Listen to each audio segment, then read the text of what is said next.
አልመሰለንም ነበር የሚሉ ጎበዛዝት ያሉበት ፓርቲ ነው እኮ። ለምን ይሄ ተፈጠረ እንዴት ይሄን አላያችሁትም ሲባሉ አልመሰለንም ነበር። አስቦበት በደንብ ያልተዘጋጀበት በሚል በገልጸው ትክክል ይሆናል። መምጣቱን አናውቅም ነበር ያሉባቸው ጉዳዮች አሉ። አሁን እንግዲህ በደንብ አስባችሁ በማዕከላዊ ከ2011 ጀምሮ ህወሓት ከኢህአዴግ ራሱን አውጥቶ ትግራይ ውስጥ አጥሮ በተደጋጋሚ የሰላም ጥሪዎች ሲያደርግ የመሳሰሉ ነገሮችን ሲያደርግ አላሰበውም ነበር ብለህ አንተ ታስባለህ?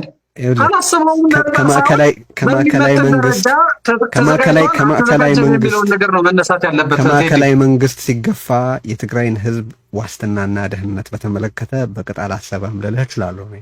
ጦርነት ሊመጣ በቅጥ አላሰበም ማለት እኮ አልተዘጋጀም ማለት ነው። አላሰበም ማለት ነው። አላሰበም ነው ብለው ለመሰለ እሱ ማለት እሱ ያንተ መብት ይሆናል። ቆይ አቶ አማኑኤል ችግር እንደሚመጣ እያሰብነው ነበር። ጦርነቱን በተመለከተ የጦርነቱን ጠቅላላ ማግኒቲዩድ በቅጥ የተረዳና ሊመጣ ያለውን የዘር ፍጅት መከላከልን በተመለከተ ያላሰበ ድርጅት ነው ልልህ እችላለሁ። ጦርነቱ ከገባ በኋላ ይሄንን የህዝብ መስዋዕትነት ወደ ድል ለማምጣት ውጤታማ የሆነን ስትራቴጂክ መንገድ ማሰብ ያቃተው ድርጅት ነው ብዬ አምናለሁ። ራሳችሁም እኮ ስትራቴጂካሊ ፌል አድርገናል ብላችሁ ነግራችሁናል አይደለም? ከዛ በኋላ ደግሞ አሁን ያለው የትግራይ ክራይሲስ ሊመጣ እንደሚችል አስቦ ለዛ መፍትሄ ለመስጠት ያላሰበ ድርጅት ነው ልልህ እችላለሁ። ስለዚህ ባለማሰብ ቢጠረጠር ሊገርምህ አይገባም ልልህ ነው።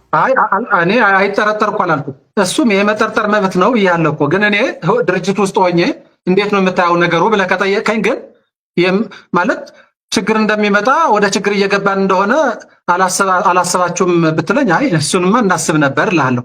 አይ በዛ ደረጃ ለችግሩን በሚመጥን ደረጃ ዝግጅት አድርጋቸዋል ወይ? ግምገማ ላይ ችግር አልነበረም ወይ?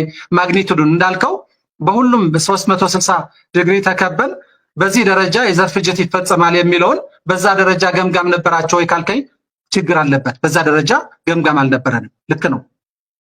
ስለዚህ አሁን ስለሚመጣው ነገር እያሰባችሁ ነው? አሁን እያሰላሰላችሁ ነው? በዚህ ደረጃ ካልገመገምከው ደግሞ ያለህን ዝግጅት ችግር ይሆናል። ችግሩ ደግሞ በኃላፊነት የሚወስደው አመራሩ ይሆናል። ትክክል ነው። አሁን በአካባቢው ያለውን ችግር በሚመለከት በኢትዮጵያና በኤርትራ መካከል ያነሳውን ነገር ያሉ የሚታዩ ጉዳዮችን ለትግራይ አደጋ እንደሆኑ እያየናቸው ናቸው።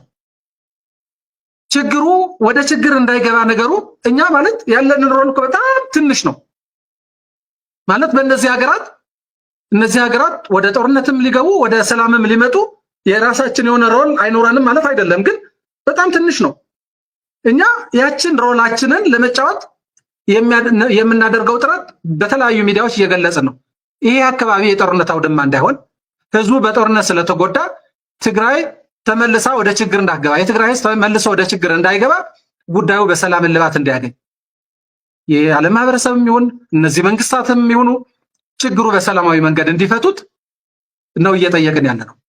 ከዚህ ውጭ የሆነ ነገር በሁለቱም ሀገራት ከተከሰተ ደግሞ የትግራይ ህዝብ እዚህ ችግር ውስጥ ገብቶ ሌላ ጆኖሳይድ ሌላ የጦርነት ጦስ እንዳይመጣበት ደግሞ ምን ማድረግ እንዳለበት ደግሞ እንደ ፓርቲ ያስባል ማለት ነው።